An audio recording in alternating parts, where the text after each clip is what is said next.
Pues bueno, buenas noches a todos. Eh, la verdad es que desde que el pastor me dijo que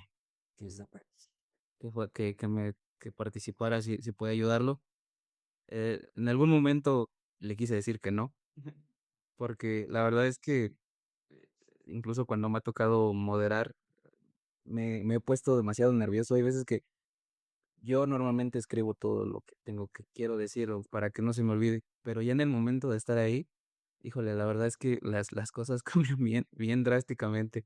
Y, y la verdad es que no tanto porque no sepa hablar en público, incluso yo en mi trabajo es algo que yo hago muy seguido, hablar con gentes, tener reuniones con directores, pero la verdad es que nada se compara con hablar de Dios, porque hay un peso en mi corazón en el que no quiero hablar tonterías o no quiero expresar lo que yo quiero decir, sino quiero decir lo que Dios nos enseña. Y hay veces que por ese miedo todo se me olvida y ya estando ahí no puedo decir nada y hay veces, no sé si vieron la transmisión de hace como 3 o 4 semanas que me tocó. La verdad es que me dio vergüenza y mejor lo corté. Corté esas partes porque dije, no, o sea, no es bueno que me haya pasado eso. Y la verdad es que es algo que he estado trabajando. Y cuando el pastor me dio esta encomienda, la verdad es que digo, en algún momento quise decirle que no, pero Dios nos ha llamado a poder servirle y si en mí Dios puede utilizar mi voz y puede utilizar mis manos para tocar un instrumento, yo le he dicho a Dios que los use.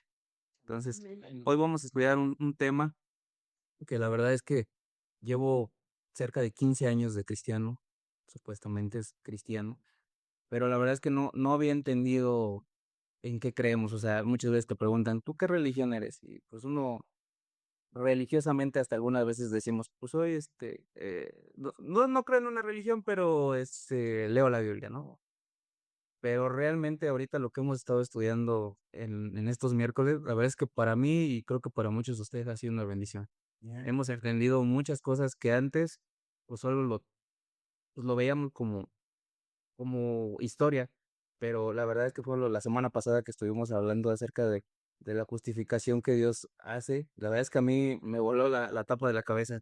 La verdad es que fue un tema bien padre y nunca lo había visto así. Y como el pastor nos decía, nada de lo que hacemos es por nosotros, sino porque es por Dios. Y si Dios no quisiera, pues ni siquiera yo estuviera en esos momentos aquí. Hace rato le platicaba al pastor, la semana pasada tuvimos por ahí un accidente, pero pues Dios ha tomado bien estar este día hoy reunidos. Y como les digo, hoy vamos a estudiar un tema que se llama de Cristo el mediador. Si me pueden acompañar en sus Biblias a Primera de Timoteo, capítulo 2 versículo 5, y si alguien me podría ayudar a leerlo. ¿Cómo me pones? Primera carta a Timoteo, capítulo 2 versículo 5. Porque hay un solo Dios y un solo mediador entre Dios y los hombres, Jesucristo hombre. Hombre, o sea, y para ustedes, ¿qué entienden por un mediador? Él es el que está, que intercede con Papá Dios para, Como interceder, ¿no? sí, intercede con Dios. ¿Alguien más será, Eso, para mí eso es un mediador. que es para ustedes un mediador? De cierta manera, podría ser incluso en el caso de un abogado que aboga Exacto. con su, ¿no? De cierta manera como de hacer justicia Ujú. para poder llevar a cabo lo que se debe hacer. Exacto, sí, así como decía Marquito, la verdad es que dio una definición muy acercada. Sí, según la descripción, un mediador es un tercero imparcial, es decir, que no está ni de un lado ni del otro, sino está neutral, que facilita la comunicación y el diálogo entre dos personas en un conflicto para ayudarles a encontrar por sí mismas una solución mutuamente satisfactoria. Por ejemplo, podríamos, alguien imparcial, por ejemplo, a quienes gusta el fútbol, podría ser a lo mejor el árbitro de fútbol. O sea, no está ni de un lado ni del otro, sino simplemente cumple pues las reglas que tienen, como decía Marquito, un abogado, también podría ser a lo mejor un mediador, pero bueno, nosotros vamos a estudiar cómo es que Cristo vino a ser un mediador entre nosotros y Dios. Si me pueden acompañar a 1 Corintios 15, del versículo 45 al 50.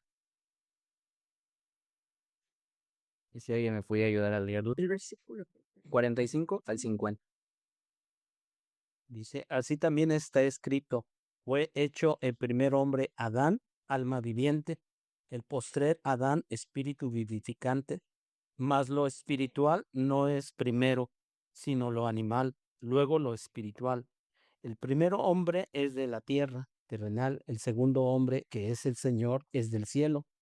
Cual el terrenal, tales también los terrenales, y cual el celestial, tales también los celestiales. Y así como hemos traído la imagen del terrenal, traeremos también la imagen del celestial. Pero esto digo, hermanos, que la carne y la sangre no pueden heredar el reino de Dios, ni la corrupción heredará la incorrupción. Sí.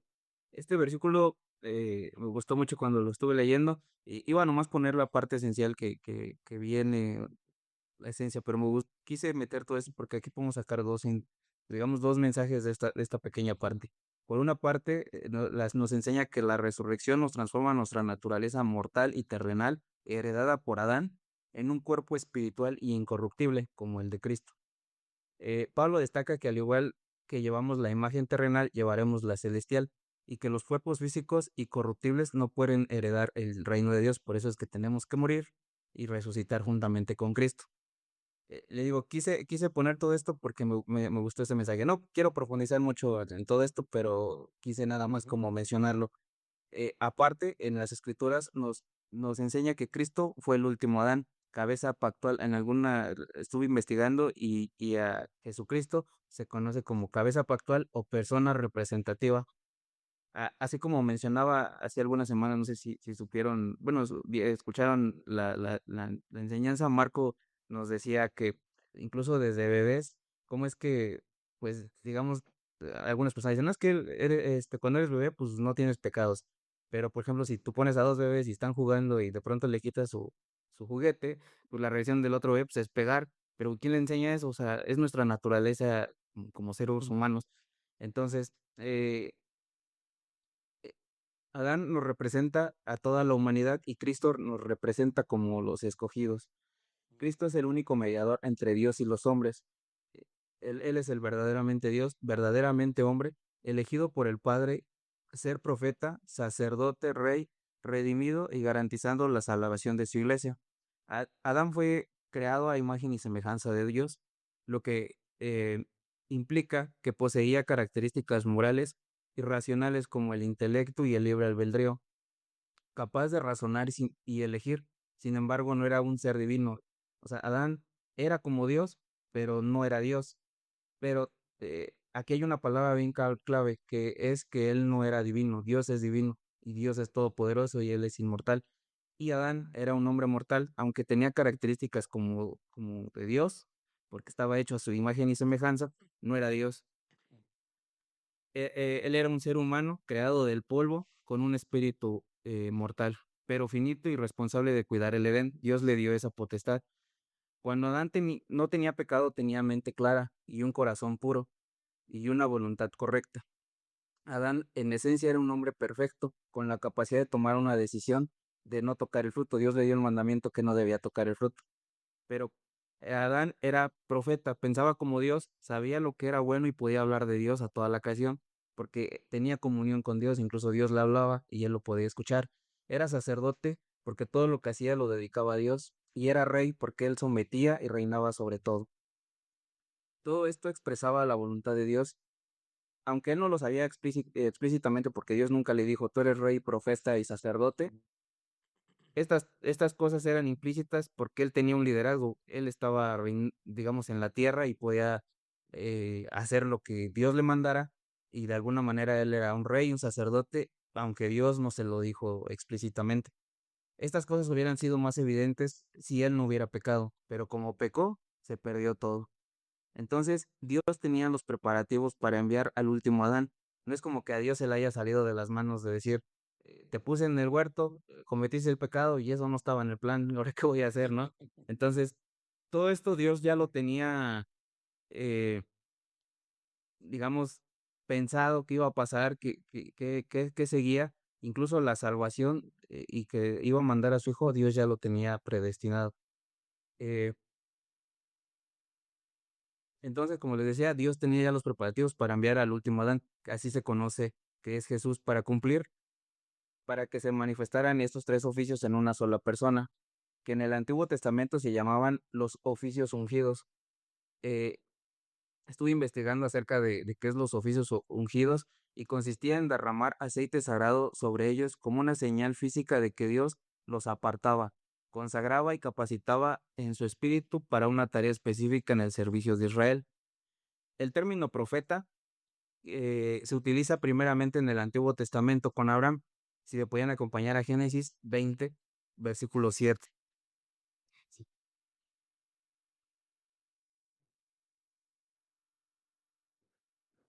Si alguien me podía ayudar a leer, por favor. Ahora pues devuelve la mujer a su marido, porque es profeta, y llorará por ti, y vivirás, y si no la devolvieres, sabe que de cierto morirás tú y todos los tuyos. Hasta ahí. En contexto, versículos atrás nos habla de que Abimelech tomó a Sara, siendo mujer de Abraham, y Dios en un sueño le habla a Abimelech para que le regresase a Abraham, a quien describe como un profeta. Entonces, aquí vemos la primera vez que se utiliza en la Biblia el término profeta. Moisés fue uno de los primeros designado, tú eres profeta. Eso lo podemos ver en Deuteronomio 18, del versículo 15 al 20.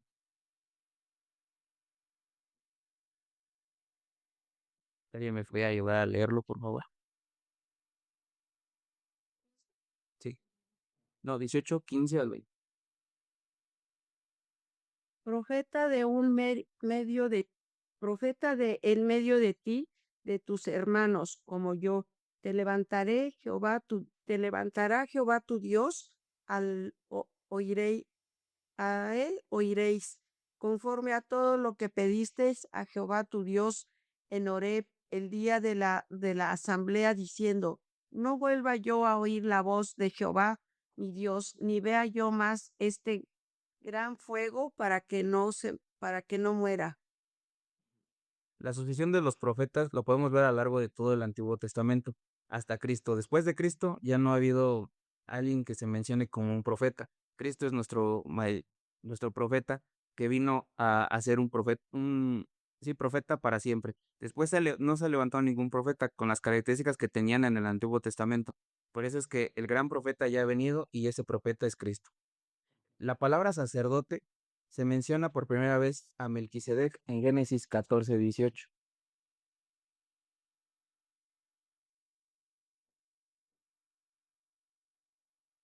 Si se me puede ayudar a leerlo, por favor.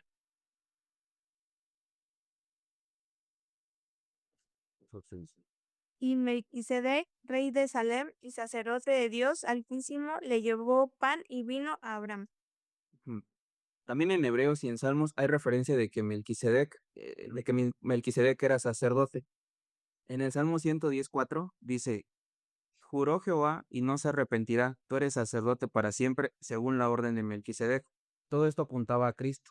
Todo esto desde en Hebreos y en Salmos, todo esto apuntaba a Cristo. Menciona la profecía de Jesús como sacerdote para siempre. También lo menciona en Hebreos 7:17. Si quieren, ese nada más lo pueden anotar y leerlo en su casa. Y que él tendría un sacerdocio eterno e inmutable. Pero incluso antes de Melquisedec, el ofrecimiento y los sacrificios de sangre eran una actividad sacerdotal. Los sacerdotes eran los encargados de ofrecer un sacrificio por el pueblo. En Génesis 4:1-5 y en Génesis 8:20 menciona que los sacrificios de sangre los hacían los sacerdotes, pero hasta los tiempos de Moisés se menciona el sacrificio como un oficio del sacerdote. Entonces, Aarón fue el primero en tener ese oficio, lo cual al oficio profético era hereditario y se entregaba por medio de unción. El sacerdote debía ser consagrado, no podía hacer ninguna otra actividad, tenía que ser libre de defectos y debía vestir ropa con simbolismos de santidad, como limpieza, pureza y blancura.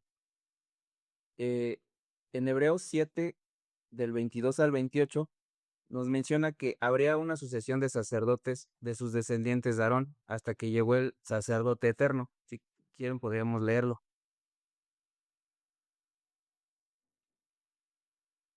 Si alguien me puede ayudar a leerlo.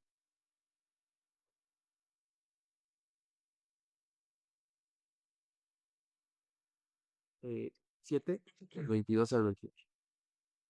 Por tanto, Jesús es hecho un fiador de un mejor pacto, y los otros sacerdotes llegaron a ser muchos, debido a que por la muerte no podían continuar. Mas este, por cuanto permanece para siempre, tiene un sacerdocio inmutable, por lo cual puede también salvar perpetuamente a los que por él se acercan a Dios, viviendo siempre para interceder por ellos. Porque tal sumo sacerdote nos convenía, santo, inocente, sin mancha, apartado de los pecadores y hecho más sublime que los cielos, que no tiene necesidad cada día, como aquellos sumos sacerdotes, de ofrecer primero sacrificios por sus propios pecados y luego por los del pueblo, porque esto lo hizo una vez para siempre, ofreciéndose a sí mismo. Porque la ley constituye sumos sacerdotes a débiles hombres, pero la palabra del juramento posterior a la ley, al Hijo, hecho perfecto para siempre. ¿Cuántos damos gracias a Dios Sí. por eso? Porque a lo largo de la Biblia hubieron muchos sacerdotes. Alguien perfecto como Cristo que vino por nosotros, la verdad es que tenemos que estar agradecidos, hermanos. Por otro lado, el primer rey de la historia de Israel fue Saúl. En 1 Samuel 9, del 9 y 10, la tribu de Benjamín, ungido por el profeta Samuel a petición del pueblo, aunque inicialmente unificó las tribus y ganó batallas, su reinado es conocido por su desobediencia de Dios, lo que llevó a su caída y a la elección de David como sucesor. Esta función de reinada también fue dada a Adán, como les decía hace un momento. En Génesis 1:26, al igual que a Noé, después del diluvio también le dio esa autoridad de poder reinar sobre la creación. A David le dio una promesa de descendientes que culminaría con la llegada del Supremo para siempre. Eso lo podemos ver en segunda carta a Samuel, capítulo 7, versículo 12. Si lo podríamos leer. 12 o 7, 12.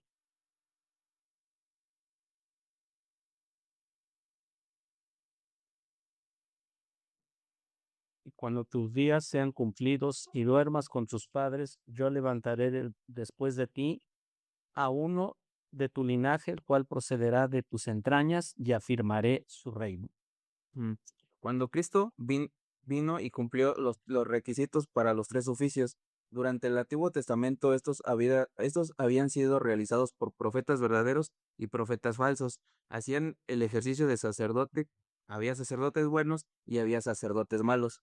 Había sido por reyes buenos y por reyes malvados. De los buenos y verdaderos podíamos aprender algo, pero de lo que habría de venir en Cristo y perdón, de los buenos y verdaderos se podía aprender algo de lo que habría de venir en Cristo, y de los malos y falsos se aprende la incapacidad del hombre y de la necesidad de la intervención divina. Porque si hubiéramos seguido como en el Antiguo Testamento, habíamos cometido muchos más pecados, y pues nadie iba a cumplir la ley, ¿cuántos? 613 mandamientos. Entonces, ni teníamos la necesidad de que viniera Cristo, y Cristo vino a cumplir las tres funciones: como rey, como sacerdote y como profeta. Y de los malos y falsos se aprende la incapacidad del hombre y de la necesidad de intervención divina. Para estos oficios fueron perfectos, Cristo se cumplió, pero fueron perfeccionados y terminaron los fracasos. Entonces, Cristo nos demuestra cómo nuestro profeta Entonces Cristo nos muestra cómo nuestro profeta nos reveló la voluntad de Dios para nuestra salvación, y no solo lo hizo en los días de su carne, como nos dice en la Biblia, sino que también lo sigue mostrando de hoy en día, a través de su palabra y del Espíritu Santo. Como nuestro sacerdote, Él se ofreció como sacrificio para satisfacer la justicia divina y reconciliarlos con Él. No solo el sacerdote, sino también como Él se ofreció como sacerdote y también como el sacrificio, y sigue aplicando los beneficios de su única y perfecta ofrenda que fue su vida. Como nuestro Rey, Él reina sobre nosotros y nos defiende haciendo que retroceda el reino de la oscuridad y que avance el reino de gracia en la tierra. Cristo en su plenitud y de sus tres oficios, quien es la cabeza y el salvador de la iglesia, y en este término y la plenitud que tiene para ser alabado y honrado. Hay veces que no entiendo cómo es que no podemos. Incluso antes, cuando recién empezábamos las transmisiones, poníamos una cámara ahí y la dejamos de hacer porque la verdad es que luego veíamos las transmisiones y era increíble cómo es que, digo, y no quiero juzgar, no me malentiendan, hermanos, que no es mi intención, la verdad. O sea, lo quiero mencionar porque, pues, la verdad es que Dios ha hecho muchas cosas buenas por nosotros. ¿Y por qué no la alabamos con todo nuestro corazón? Y les decía, teníamos ahí esa cámara y cuando veíamos la transmisión, la verdad es que sí nos entristecíamos de que algunos hermanos estaban así, no aplaudían, pues ya estaban bostezando de que ya se querían ir o veían su reloj. Entonces, eh, hay muchas cosas por las cuales tenemos que agradecerle a Dios y creo que muchas veces somos unos ingratos como, como servidores de Dios y, y la verdad es que, les digo, estuve estudiando todo esto y también yo no lo había visto de esa manera, que Dios es nuestro rey, nuestro sacerdote. Y si es nuestro rey, nuestro sacerdote, tenemos que tratarlo como tal, tenemos que ofrecer nuestras vidas. Ahora que estuvimos en el proceso de firmar nuestra membresía, dije, pues así, sí tenemos nuestras necesidades como creyentes, como todo, pero no solo se basa en eso, sino qué vamos a ofrecerle a Dios. Yo la verdad es que sí lo leí porque pues, tampoco es como firmarlo y ya. Pero pues dije yo lo que tengamos que hacer, yo estoy dispuesto. Y como hace rato les decía, a mí la verdad es que yo me pongo muy nervioso, no sé si lo notan, si yo digo que sí, acelero mucho mis palabras y todo esto, pero créeme que me pasa solo cuando hablo las cosas de Dios, o sea, hay un peso en mí que no quiero hablar cualquier cosa, quiero hablar algo que pueda edificar, que los pueda ayudar y sobre todo también aplicarlo en mi vida, porque pues no solo es este, acumular conocimiento, sino es aplicarlo y llevarlo a cabo en nuestras vidas. Hay muchas denominaciones de iglesias que han surgido a lo largo de la historia. Por ejemplo, los testigos de Jehová no reconocen a Cristo con los tres oficios, solo alguno o dos. También hay nuevos, digamos, organizaciones que se han levantado que se consideran modernistas o liberales, que solo reconocen a Dios como rey, pero ignoran los otros dos oficios.